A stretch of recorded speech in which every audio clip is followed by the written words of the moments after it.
Depressão espiritual, capítulo 3. Vejo os homens como árvores andando.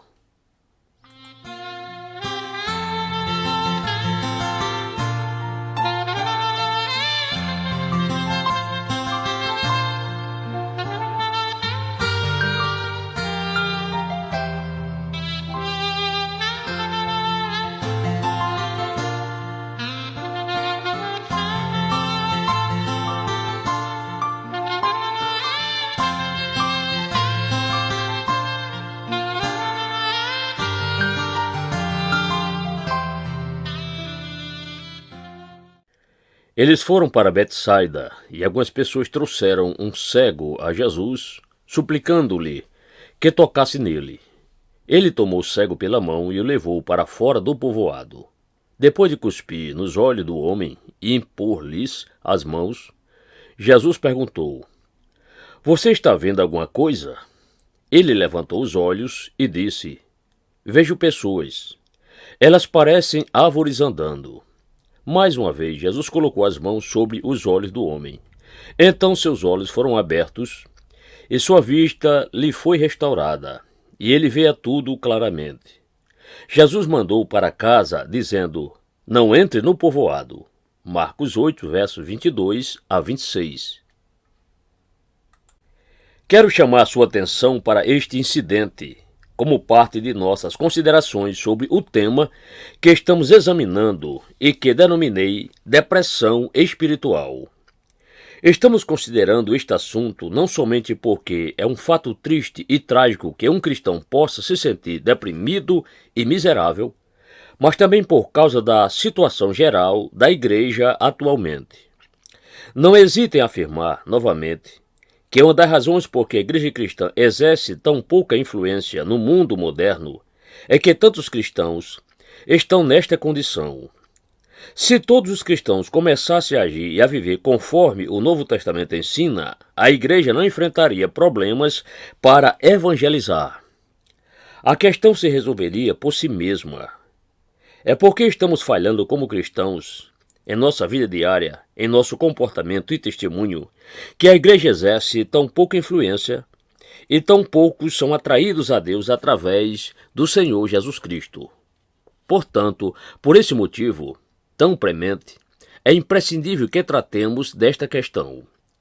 Já fizemos uma análise geral do problema e no capítulo anterior consideramos um aspecto específico dele.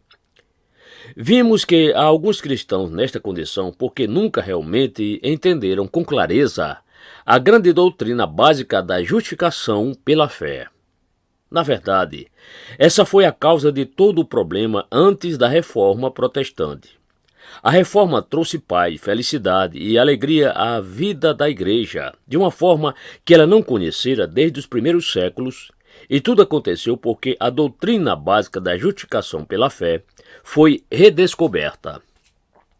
Ela fez Martinho Lutero se regozijar e cantar, e ele, por sua vez, foi usado para levar outros a discernirem esta grande verdade.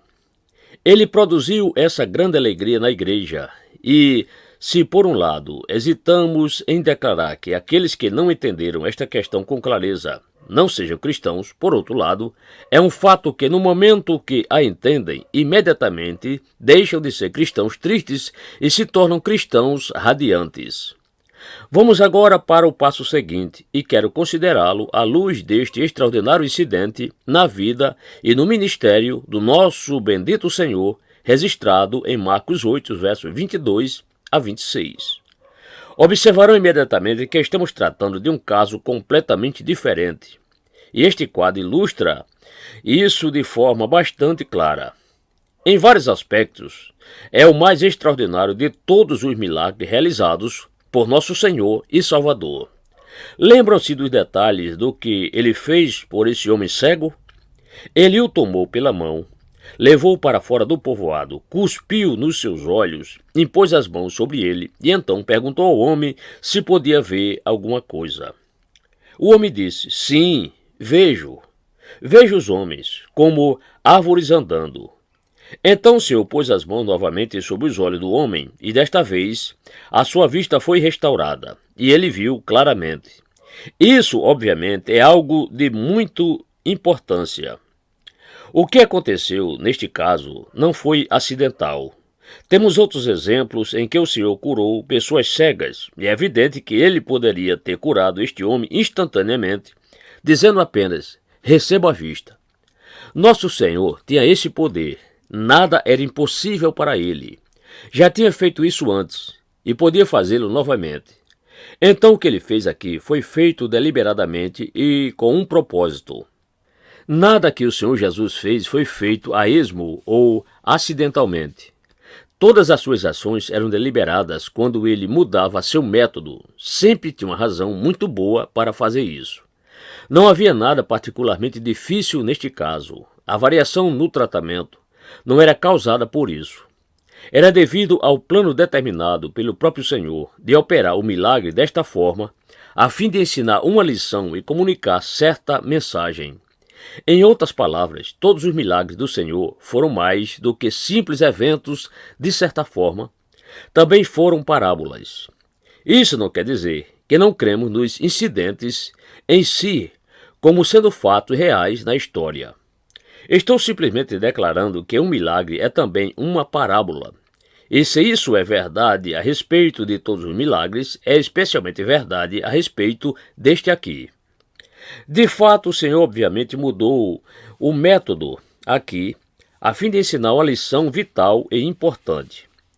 Concordo com aqueles que sugerem que talvez a lição principal aqui tivesse em vista particularmente os discípulos. Lembra-se do que aconteceu antes?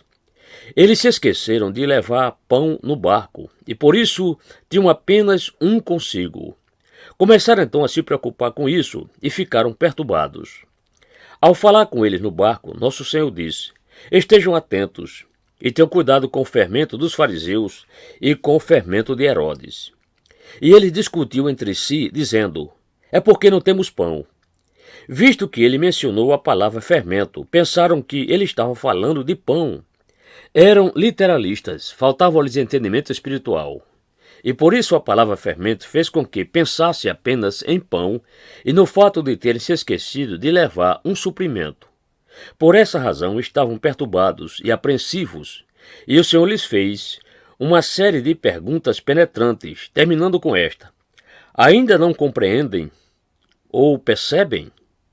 É como se dissesse: aqui estou eu pregando a vocês e lhes ensinando, e parece que ainda não entendem.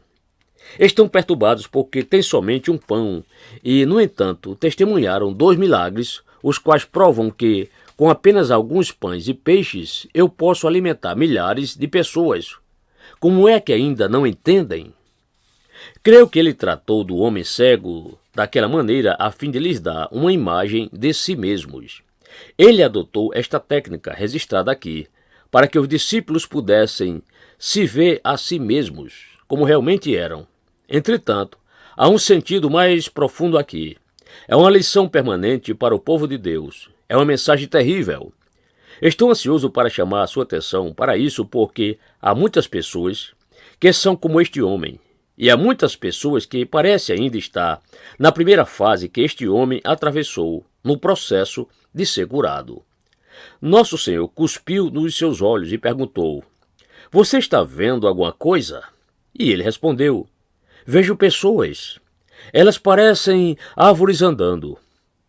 Entende a sua situação? É difícil descrever este homem. Não podemos mais dizer que ele é cego. Não podemos dizer que ainda é cego, porque pode ver. Porém, hesitamos em dizer que ele pode ver, porque vê os homens como árvores andando. Então ele é cego. Ou não é? Quase sentimos que a única coisa que se pode dizer é que ele é cego e, ao mesmo tempo, não é. Ele não é nem uma coisa, nem outra. Ora, essa é precisamente a condição que estou ansioso por abordar aqui. Eu me preocupo com aqueles cristãos que se sentem inquietos, infelizes e tristes por causa desta falta de clareza. É quase impossível defini-los. Vocês às vezes falam com uma pessoa assim e pensam: esse homem é um cristão. E então o encontram novamente e ficam em dúvida e pensam: certamente ele não pode ser cristão. se fala dessa maneira ou age dessa forma. Cada vez que se encontra com esse homem, a impressão que tem dele é diferente e nunca tem certeza se ele realmente é cristão ou não. Vocês não se satisfazem em dizer que ele vê ou que não vê. Além disso, o problema é que não só os outros pensam isso a respeito de pessoas desse tipo, mas muitas vezes elas sentem isso a respeito de si mesmas. Digo isso a favor delas, pois se sentem felizes porque não têm certeza a respeito da sua própria situação. Às vezes, depois de assistir a um culto, elas dizem: sim, sou cristão, creio nisso. Então alguma coisa acontece e passo a pensar: não posso ser cristão. Se eu fosse cristão, não teria tais pensamentos ou não sentiria o desejo de fazer as coisas que faço. Por isso sentem-se tão perplexas a respeito de si mesma quanto os outros cristãos que as observam. Às vezes sentem que são cristãos, às vezes sentem que não são. Parece saber o suficiente a respeito do cristianismo para não sentirem prazer nas coisas do mundo, porém não sabem o bastante para se sentirem felizes consigo mesmas. Não são nem quentes, nem frias. Elas veem e, ao mesmo tempo, não veem. E acho que concordarão comigo que estou descrevendo a situação de grande número de pessoas. É uma situação dolorosa. E minha mensagem, como pode imaginar, é que ninguém deve viver nessa situação, nem deve permanecer nela. Vou ainda mais longe. Ninguém precisa permanecer nessa condição. Vamos seguir o ensino do nosso Senhor. A melhor maneira de fazer isso é colocar o caso dessas pessoas numa forma diferente. Falei até aqui de modo geral. Quero agora entrar em alguns aspectos específicos para ajudar essas pessoas a se verem a si mesmas e também para ajudar todos nós a discernir esta condição. O que é que essas pessoas podem ver? Elas veem alguma coisa. Este homem disse: sim, eu vejo. Vejo homens, mas alguma coisa está errada, porque os vejo como árvores andando. O que essas pessoas veem? Muitas vezes, elas sabem que alguma coisa está errada. Sentem-se infelizes consigo mesmas. Alguma coisa aconteceu com elas que lhes deu um sentimento de insatisfação a respeito de si mesmas. Houve uma época em que se sentiam perfeitamente felizes com as coisas como eram. Levavam a sua vida como queriam e pensavam que não havia nada de errado com isso. Contudo, não são mais assim. Alguma coisa lhes aconteceu que lhes deu uma percepção completamente diferente do tipo de vida que estavam vivendo. Não preciso entrar em detalhes, basta que pensem em pessoas que estão vivendo esse tipo de vida, pessoas que devoram mexericos de jornal e consideram maravilhosa e invejável a vida da alta sociedade e sentem que aquilo sim é que é vida. No entanto, essas pessoas não são mais assim. Começaram a perceber o vazio, a inutilidade, a completa falsidade daquilo tudo e se sentem profundamente insatisfeitas com esse tipo de vida.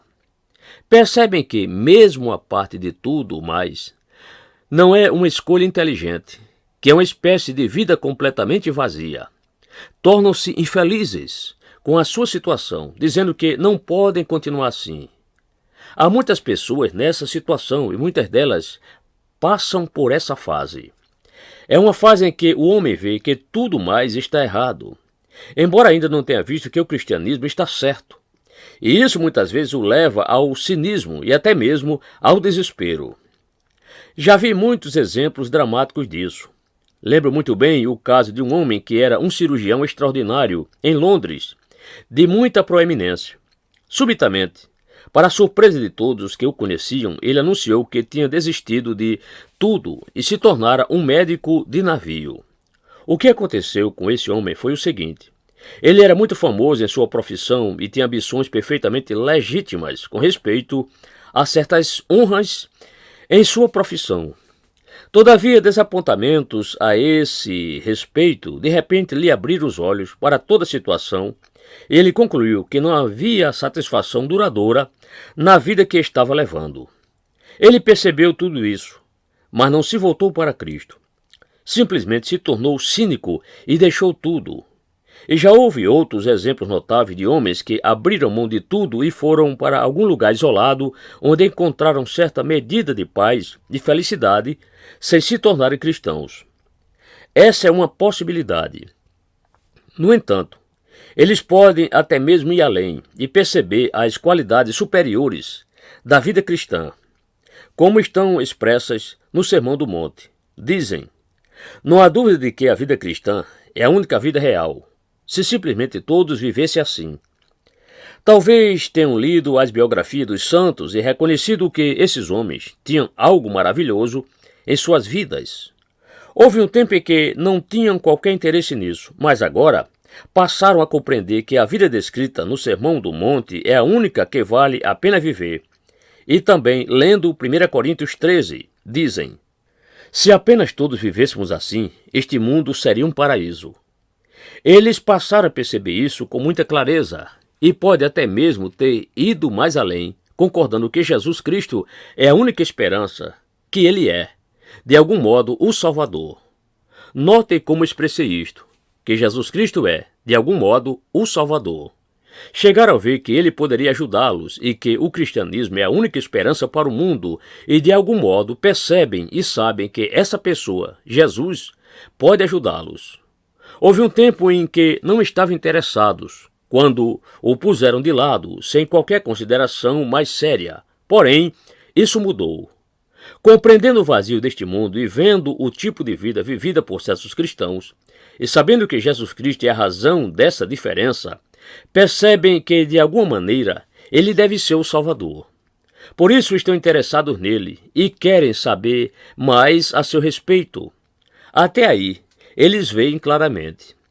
Podemos dizer ainda mais sobre eles, isto é, ao contrário das pessoas de que falamos no capítulo anterior. Estes indivíduos perceberam que não podem se salvar a si mesmos. O problema do homem que não tem uma compreensão clara da justificação pela fé é que ele ainda está tentando se justificar. Entretanto, estes indivíduos sabem que não podem fazer isso. Tentaram muitas vezes e estão insatisfeitos. E vendo a verdadeira natureza da qualidade da vida cristã, compreendem que o homem não pode alcançar esse ideal. Compreendem que não pode se salvar a si mesmos. Certamente, alguém dirá: você foi longe demais, você lhes dá crédito demais. Não. Estou simplesmente descrevendo o que essas pessoas podem ver, da mesma forma como aquele homem cego quando Jesus lhe perguntou: você está vendo alguma coisa? Respondeu: sim. Ele certamente podia ver homens, e essas pessoas chegaram a ver alguma coisa. Talvez até mesmo tenham chegado a ver todas estas coisas que estou descrevendo aqui. Todavia, preciso dizer também que ainda estão confusas, que ainda não podem ver com clareza. Pode apenas ver homens como árvores andando. Em que aspecto isso é verdade sobre elas? O problema aqui é saber o que deixar de fora. Mas vou tentar selecionar o que considero as 3 coisas mais importantes. A primeira coisa é que essas pessoas não têm uma compreensão clara de certos princípios. É por isso que tomei o cuidado de dizer que compreenderam que Cristo é, de algum modo, o Salvador. Contudo, ela não compreende de que forma ele é o Salvador. Não tem uma compreensão clara, por exemplo, da morte de Cristo e sua absoluta necessidade. Não tem certeza sobre a doutrina do novo nascimento. Se falarmos com elas a respeito destas coisas, vamos descobrir que estão cheias de confusão e perplexidade. Essas pessoas dizem que não veem e estão certas. Elas não veem. Elas não entendem por que Cristo teve que morrer e não veem a necessidade do novo nascimento. Já temos visto esse tipo de gente, pessoas que estão descontentes com a sua vida e louvam a vida cristã. Estão sempre prontas para falar sobre Cristo como Salvador, mas ainda não podem ver certas verdades. O resultado é que se sentem perturbadas, infelizes e tristes. A segunda coisa que não veem claramente é que o seu coração não está totalmente envolvido. Ainda que possam ver muitas coisas, sua felicidade realmente não está no cristianismo nem na posição cristã. Por alguma razão, não encontram alegria verdadeira na fé cristã. Precisam constantemente trazer isso à memória e, às vezes, tentam forçar essa atitude em si mesmos. Não são felizes, sua alegria, se é que tem alguma, ainda parece provir de outras fontes. Seu coração não está completamente envolvido. E menciono estas coisas aqui porque espero poder tratar delas detalhadamente mais adiante. No momento estou dando uma visão resumida da condição geral. A terceira coisa a respeito das pessoas que estamos considerando é que a sua vontade está dividida. São rebeldes e não conseguem entender por que é que um homem só pode se declarar cristão, tem que fazer certas coisas e deixar de fazer outras. Acham que isso é ser tacanho. Por outro lado, condenam a sua vida passada e aceitam a vida cristã de forma geral. Reconhece Cristo como Salvador. Todavia, quando se trata de aplicar os seus ensinos, ficam confusas e não conseguem discernir a questão com clareza. Estão sempre argumentando, sempre perguntando se é certo fazer isto ou aquilo. Há uma ausência de tranquilidade na esfera da vontade. Não estou apresentando uma caricatura dessas pessoas. Estou dando uma descrição muito literal, exata e detalhada delas. Muitos de nós passamos por esta fase e sabemos disso por experiência própria. E como o Senhor adotou este método no caso do homem cego, ele parece fazer coisa semelhante na conversão. Há pessoas que veem as coisas claramente de uma vez, mas há outras que passam por fases. Estamos tratando aqui daquelas que atravessaram esta fase específica, e é assim que eu descreveria a sua condição. Quero aqui passar para o ponto seguinte.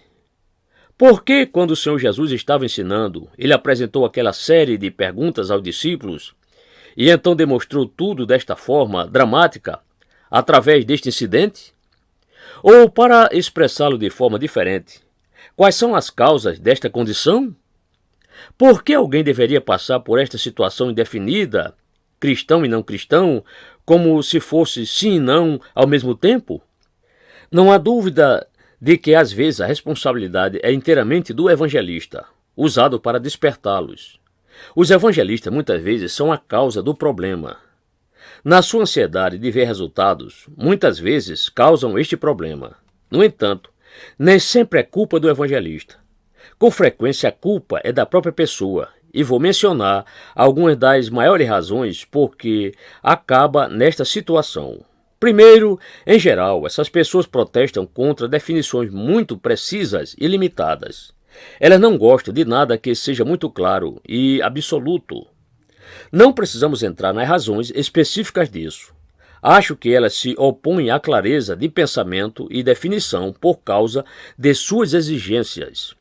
O tipo mais confortável de religião é sempre uma religião vaga, nebulosa e incerta, cheia de fórmulas e rituais. Não me surpreende que o catolicismo atraia certas pessoas. Quanto mais vaga e indefinida a sua religião, mais confortável ela será. Não há coisa mais incômoda do que verdades bíblicas que exigem decisões. Por isso, essas pessoas dizem: você está sendo muito rígido, está sendo muito legalista. Não, eu não gosto disso. Eu creio no cristianismo, mas você está sendo muito rígido e tacanho em seus princípios. Vocês conhecem esse tipo de pessoa.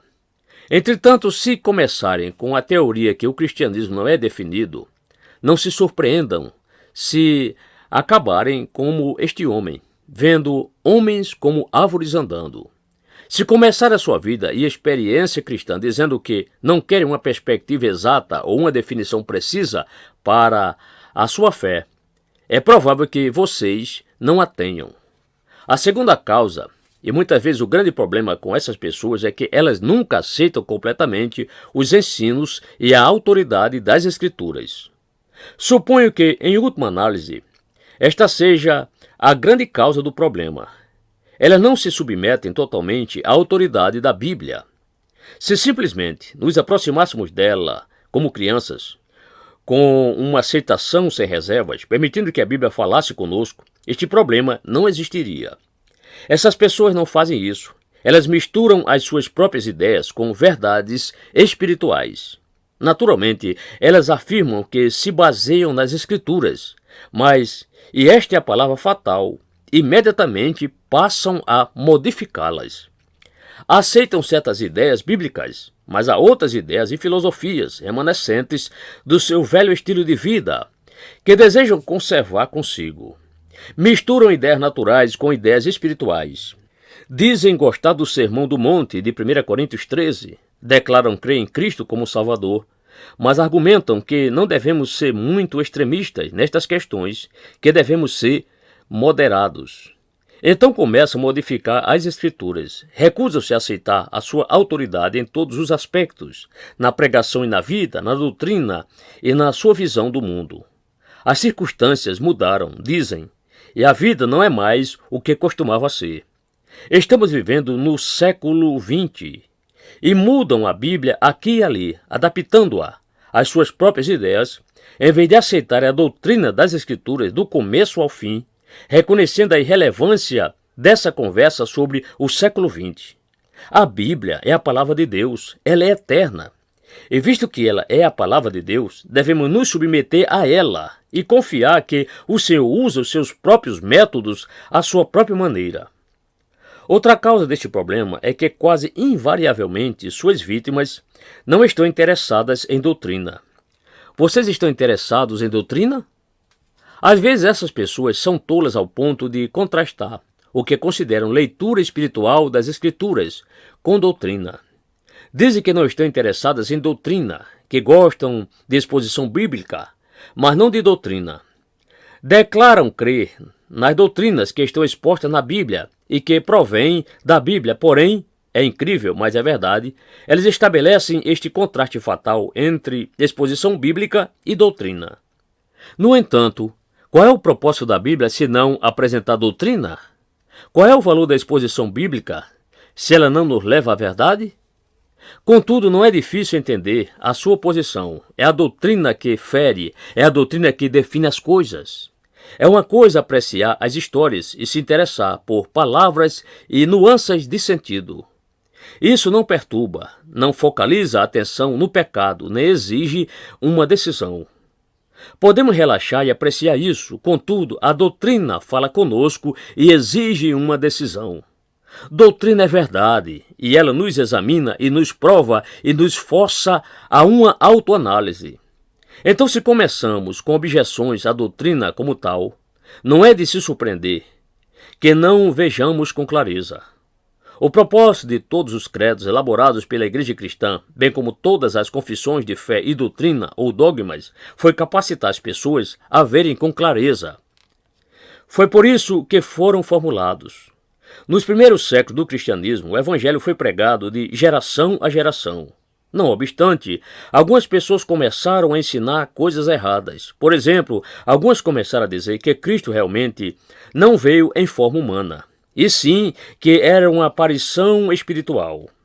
Uma variedade de ideias começou a surgir, levando muitos à confusão e perplexidade.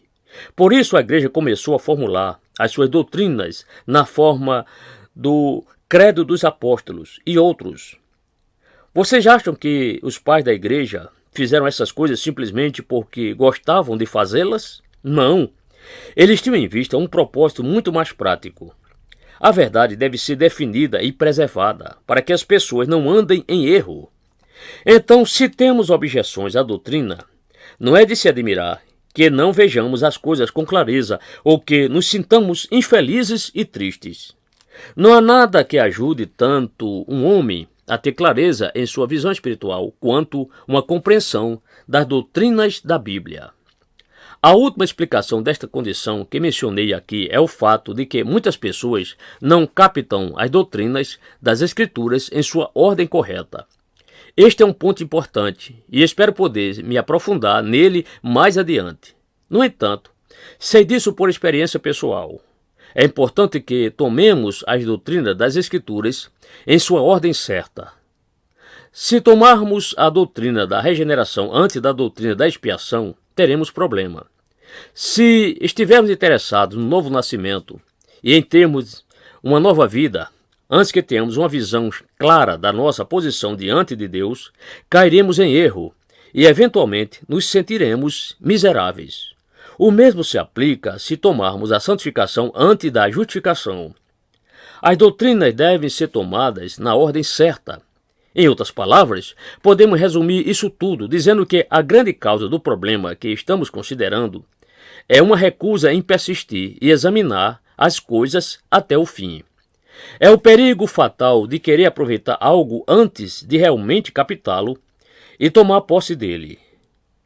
Homens e mulheres que se recusam a prescrutar as coisas, que não querem aprender, nem querem ser ensinados por várias razões, às vezes em autodefesa. Em geral, são as pessoas que se tornam vítimas desta confusão espiritual, esta falta de clareza, este problema de ver e não ver ao mesmo tempo. Isso nos traz a última pergunta. Qual é a cura deste problema? Por enquanto, vou dar apenas princípios. O primeiro é evidente. Acima de tudo, evitem declarar prematuramente que a sua cegueira foi curada. O homem do nosso texto deve ter sido tentado a fazer isso. Ele tinha sido cego. O Senhor cuspiu em seus olhos e disse: "Você está vendo alguma coisa?" O homem respondeu: "Vejo." Como ele devia ter se sentido tentado a sair correndo e anunciando a todo mundo: "Posso ver!"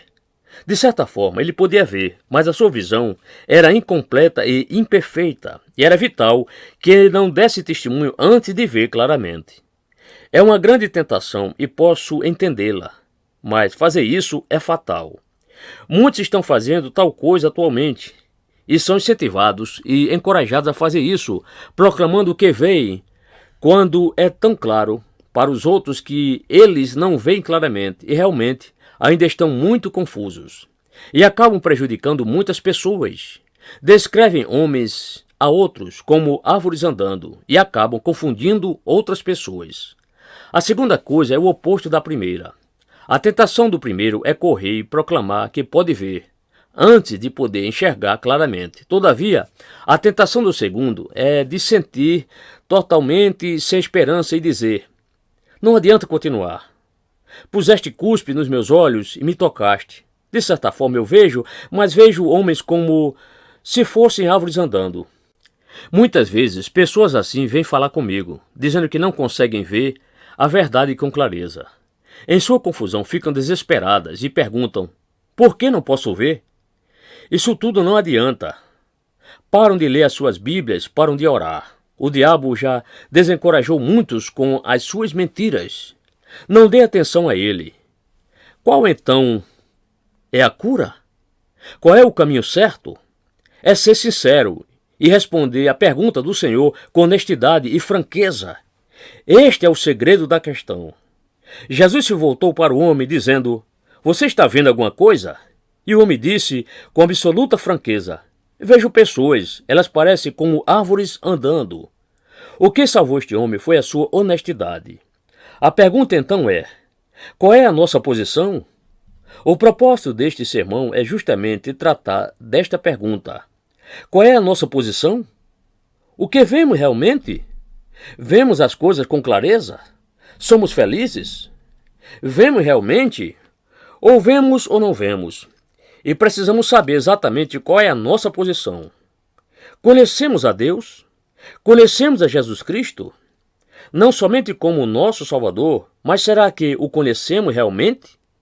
Estamos nos regozijando com alegria indizível e gloriosa? 1 Pedro 1, verso 8. Esse é o cristão do Novo Testamento. Podemos ver? Vamos ser francos, vamos enfrentar a questão e vamos fazê-lo com absoluta honestidade. E depois? Bem, o último passo é se submeter a ele tão completamente quanto este homem.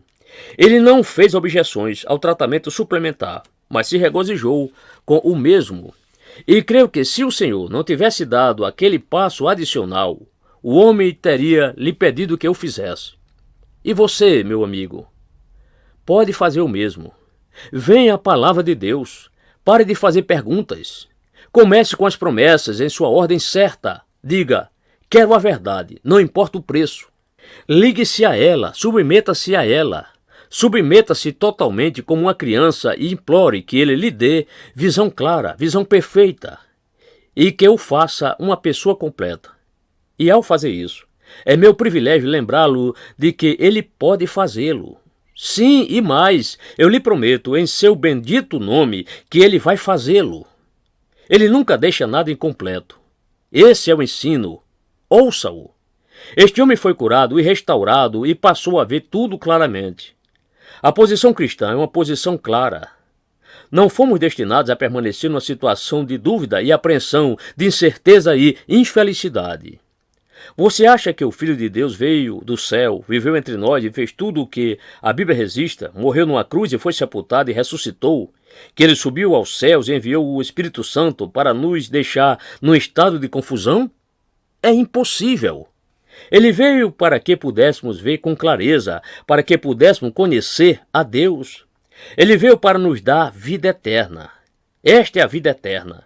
Que te conheçam, o único Deus verdadeiro, e a Jesus Cristo, a quem enviaste. João 17, verso 3. Se você se sente infeliz a respeito de si mesmo, como resultado deste exame, busque ao Senhor. Busque a sua palavra. Espere nele, suplique a ele. Apoie-se nele, ore a ele com as palavras do hino. Santo Espírito, luz divina, ilumina minha alma. Palavra de Deus, luz interior, desperta o meu espírito, abre os meus olhos. Ele se comprometeu a fazê-lo e ele o fará. E você não será mais um cristão incerto, vendo e não vendo, mas será capaz de dizer: eu vejo nele tudo de que necessito, mais ainda, e sei que pertenço a ele.